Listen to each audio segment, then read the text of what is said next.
Hello everyone, this is Amika Mahajan. Welcome to my channel. In this video, we will discuss some important terms for spherical mirror. पहले तो हम जाने कि spherical mirror होते क्या हैं. Let's consider spoon. Spoon has two surfaces. One is bent in and other one is bulging out. ये जो bent in surface of spoon है, if we want to see our face, हमें वो नजर आता है उसमें से. तो यहाँ रिफ्लेक्टिंग सरफेस कौन सी है? बेंटिन. तो ये कौन से मिरर का काम कर रहा है? कनकेव मिरर का काम कर रहा है. तो वो जो स्पून है उसका जो बैक साइड है विच इज बल्जिंग आउट, उस सरफेस से भी हम अपना फेस देख सकते हैं. And that bulging out surface, ये जो रिफ्लेक्टिंग सरफेस है, ये कन्वेक्स मिरर का काम कर रहा है.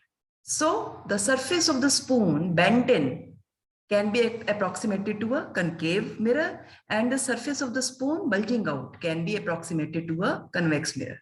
ये जो concave mirror और convex mirror है, इन्हीं को हम spherical mirror बोलते हैं. अब basically spherical mirror है क्या? A mirror with a curved reflecting surface. जिसका reflecting surface curved हो, ऐसे mirror को हम spherical mirror बोलते हैं. So such mirrors whose reflecting surfaces are spherical. अब ये बनता कैसे है? एक बड़ा स्फीयर ले लेते हैं, गिलास का होलो, उसका एक पार्ट काट लेते हैं. अब ये जो पार्ट है इसकी दो सरफेसेस हैं, one is bent in, other one is bulging out. ये जो बेंट इन सरफेस है ये कनकेव सरफेस है और ये जो बल्जिंग आउट सरफेस है ये कौन सी सरफेस है? कन्वेक्स सरफेस है. यानी कोई भी स्फेरिकल स्फीयर से अगर हम एक सेक्शन कट कर लें उसकी दो सरफेसेस होती है. ये जो अगर बेंट इन सरफेस को हम रिफ्लेक्टिंग बना दें तो वो कनकेव मिरर का काम करे. So what is concave mirror? A spherical mirror whose reflecting surface is curved inwards or bent in, or it faces towards the center of sphere is known as concave mirror. देखिए ये sphere का part है ना, इसके centre की तरफ ये face कर रहा है ये reflecting surface. So such kind of mirror is concave mirror. आप कन्वेक्स मिरर कैसे बनता है? ये जो हमने स्फेरिकल स्फीयर काटी थी बड़े स्फीयर से, उसके बल्जिंग आउट पार्ट को हम रिफ्लेक्टिंग बना दें तो वो कन्वेक्स मिरर बन जाता है. A spherical mirror whose reflecting surface is curved outward or bulging out is known as convex mirror. Now one word is pole. Pole क्या होता है? ये जो concave mirror और convex mirror है उसका जो center है that is known as pole and it is denoted by capital P. So center point of the reflecting surface of a spherical mirror is known as pole. It lies on the surface of the mirror. There is another point that is known as center of curvature. ये वो point है जो इस mirror पे लाई नहीं करेगा, but it will be the centre of big sphere of which the mirror is a part. जिस बड़े स्फीयर से हमने एक सेक्शन कट आउट किया था और उसको मिरर बनाया था, उस बड़े स्फीयर का centre he centre of curvature of mirror कहलाता है and it is denoted by capital C. Now what is important here? that the center of curvature is not part of mirror but pole is a part of mirror. Pole is the center of reflecting surface and center of curvature is the center of big sphere of which mirror is a part and it lies outside its reflecting surface. अब ये concave mirror है यानी इसका bent in surface reflecting है तो इसके front में लाई करेगा ये सेंटर ऑफ कर्वेचर. लेकिन कन्वेक्स मिरर में जो बल्जिंग आउट सरफेस है वो रिफ्लेक्टिंग है तो उसके पीछे लाई करेगा ये centre of curvature. Now what is radius of curvature? The distance between pole and center of curvature is known as radius of curvature.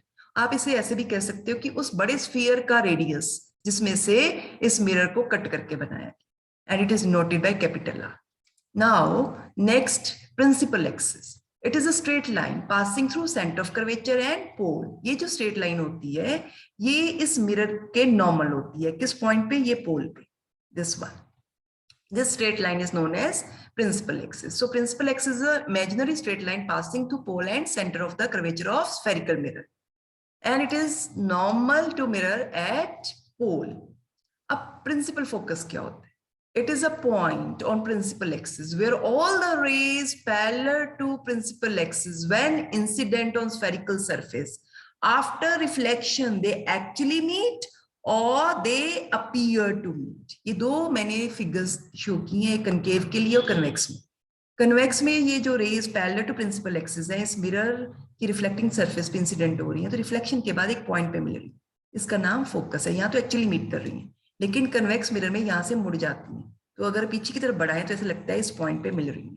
So a point on principal axis at which all rays parallel to principal axis incident on spherical mirror actually meet or appear to meet after reflection from the surface is known as principal focus. Focus को capital F से denote कर. Distance between pole and principal focus is known as focal length. Focal length को small f से denote कर.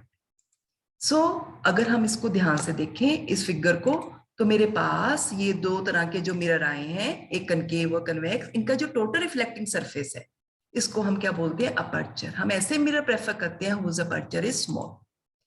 अब इस figure में ध्यान से देखें, ये जो फोकस है ये सेंटर ऑफ कर्वेचर और पोल के मिड में लाई कर.